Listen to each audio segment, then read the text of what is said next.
प्यारे भाइयों बहनों, धनंजय अर्जुन की तरह उद्धव जी भी भगवान श्री कृष्ण के परम मित्र और भक्त थे। लेकिन उन्होंने अपने पूरे जीवन भगवान से कभी कोई वरदान नहीं मांगा। भगवान का जब गोलोक जाने का समय हुआ तो एक दिन वो उद्धव जी से कहने लगे, उद्धव, मेरे अवतार काल में तमाम लोगों ने मुझसे कभी ना कभी कई वरदान प्राप्त किए हैं, परंतु तुमने तुमने आज तक कोई वरदान मुझसे नहीं मांगा। मैं चाहता हूं कि तुम भी अपने लिए कुछ मांगो। उद्धव जी ने कुछ भी नहीं मांगा अपने लिए। उन्होंने कहा, प्रभु, मुझे अपने लिए तो कुछ नहीं चाहिए, परंतु महाभारत काल के घटनाक्रम पर कुछ सवाल आज भी मेरे दिमाग में घुमड़ रहे हैं, जिनका समुचित समाधान मुझे नहीं मिला है। मैं चाहता हूं कि आप मेरे उन प्रश्नों का उत्तर दो। भगवान के हाँ कहने पर उद्धव जी ने पूछा, प्रभु, मैं ये जानना चाहता हूं कि सच्चा मित्र कौन है और सच्चे मित्र का धर्म क्या है। इस पर भगवान ने कहा, उद्धव, सच्चा मित्र वही है जो विपत्ति काल में बिना मांगे ही अपने मित्र की हर संभव मदद करे। अब उद्धव जी थोड़ा गंभीर होकर कहने लगे, प्रभु, जो परिभाषा आपने सच्चे मित्र की बताई है, अगर वही सच्चे मित्र की परिभाषा है तो फिर आपने इस परिभाषा को क्यों नहीं निभाया। पांडव तो आप पर अटूट विश्वास करते थे, वे तो आपको अपना परम हितैषी परम मित्र समझते थे। आप तो भगवान हैं, त्रिकालदर्शी हैं। आप चाहते तो युधिष्ठिर के भाग्य को बदल सकते थे। आप चाहते तो युधिष्ठिर तो द्वैत क्रीड़ा में जीत सकता था। आपने उन्हें जुआ खेलने से रोका क्यों नहीं। चलो ठीक है, नहीं रोका, लेकिन आप यदि चाहते तो आप अपनी दिव्य शक्ति से युधिष्ठिर को जुए में जितवा भी सकते थे। युधिष्ठिर ने जुए में धन, राज्य, यहां तक कि अपने आप को भी दांव पर लगाकर हरा दिया। इतना ही नहीं, यही नहीं रुका वो, उसने अपने भाइयों तक को दांव पर लगाया और अपने भाइयों को भी उसने हरवा दिया। आप चाहते तो ऐसा नहीं होता। आपने युधिष्ठिर को रोका क्यों नहीं। इसके बाद दुर्योधन ने जब युधिष्ठिर को द्रौपदी को दांव पर लगाने के लिए कहा और लालच दिया कि अब की बार यदि वो जीत गया तो वो सारा राज्य वापस लौटा देगा, तब भी आपने नहीं रोका और युधिष्ठिर उसी चाल में फंस गया, द्रौपदी को हार गया। दुशासन जब द्रौपदी को बाल पकड़कर सभा में खींचते हुए लाया, उससे पहले आपने एक बार भी हस्तक्षेप नहीं किया। हे भगवान, ऐसा अन्याय क्यों। क्या मित्रता की यही परिभाषा है। आपने तो उस समय हस्तक्षेप किया जिस समय द्रौपदी लगभग अपनी लाज गंवा चुकी थी। आपने तब जाकर के उसकी साड़ी को बढ़ाया।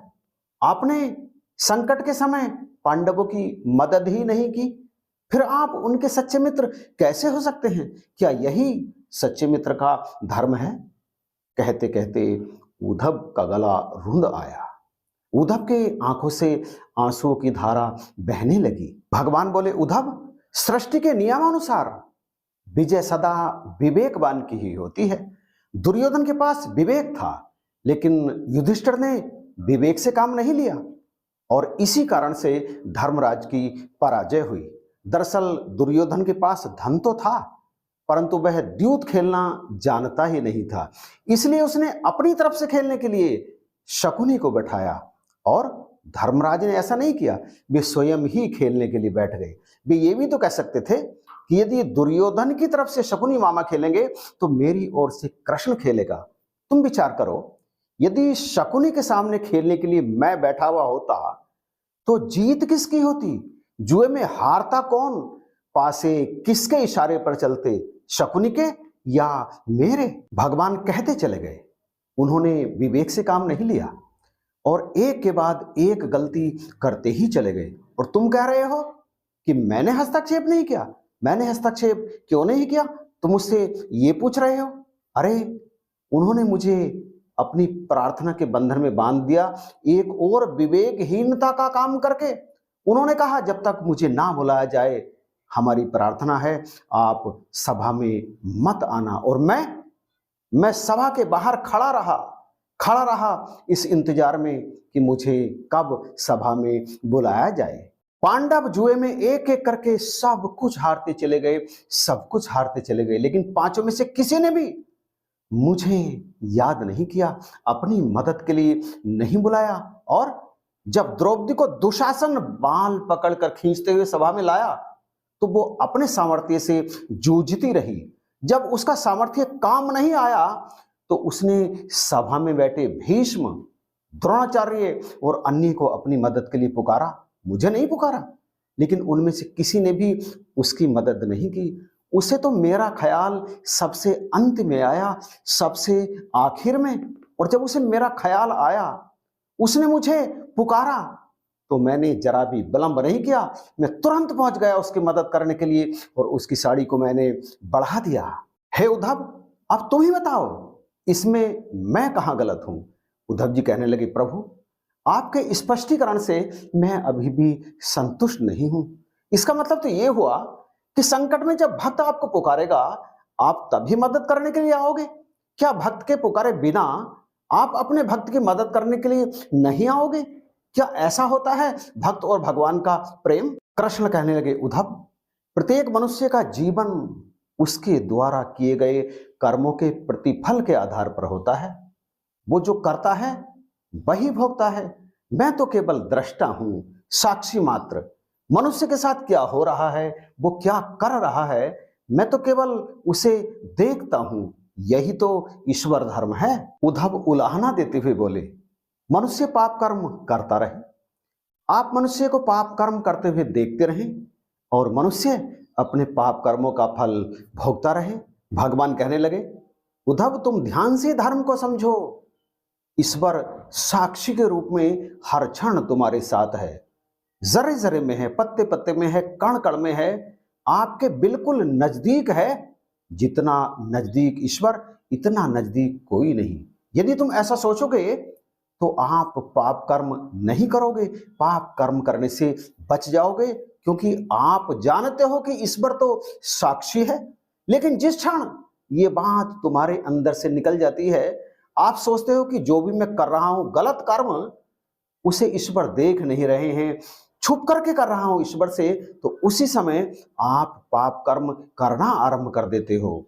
धर्मराज को लगा कि वह मुझसे छिपकर जुआ खेल सकता है। उसे ऐसा लगा, यदि वो सोचता कि मैं तो हर प्राणी के अंदर मौजूद हूं, हर क्षण हर जगह उपस्थित हूं, तो वो जुआ खेलने जैसा पाप करता ही नहीं। और यदि मुझे साक्षी मान करके वो जुआ खेलता, तब वो हारता नहीं, बल्कि उस जुए में भी वो जीतता।